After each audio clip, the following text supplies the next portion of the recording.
Hi, welcome back and thanks for tuning in to Aklilu Real Estate. I hope your summer has been going well and you're having plenty of fun.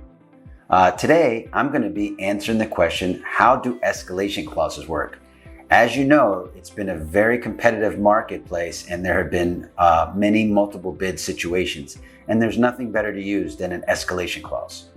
So that being said, how do escalation clauses work? So there are three main components to an escalation clause.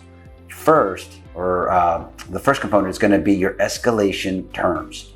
And within this, there are two subsets. A, your escalation factor, meaning what are you going to increase every time that clause is kicked in. So let's say we would be willing to increase by $100 or by $500 or by $1,000. Let's just say we're going to go with $1,000. But anyways, that means every time that clause is kicked in, we're willing to go $1,000 higher than any other offer that's out there. B is going to be the cap. Very important, if not just as important as the factor.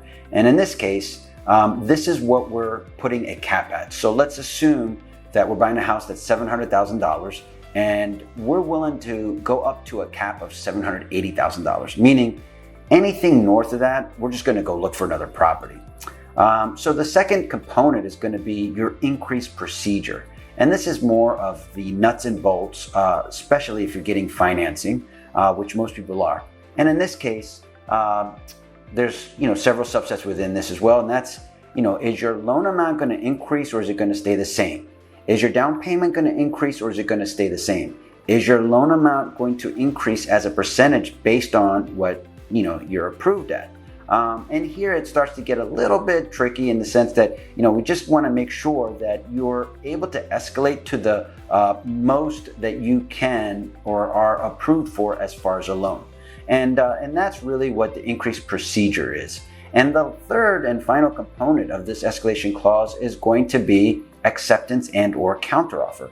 So with the example that we used, let's assume that the house escalated. There were 15 other offers, and we were awarded the offer, the agreement at $780,000. So what's supposed to happen is the listing agent, meaning the agent that's representing the seller, should show us the next best offer. And in this case, let's assume it was $779,000, and we beat them out by our factor of $1,000, and that's why we won at our cap at $780,000.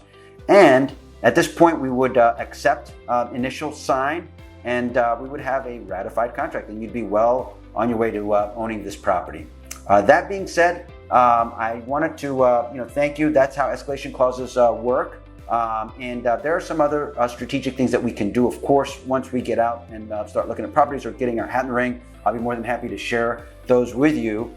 Please continue to keep the questions coming in. I really do appreciate that. And also like us here on YouTube. And if you're not getting the emails, my emails, definitely let me know. Shoot me over a text or an email, and I'll be more than happy to get those to you. I've been getting some good compliments, and they're just they complement some of the material that we're putting out right now. But they're informative, and I don't bombard you, so but it is some good information there. That being said, also if you're on Instagram, definitely follow us at Aklilu Real Estate, and I'll be in touch with you soon.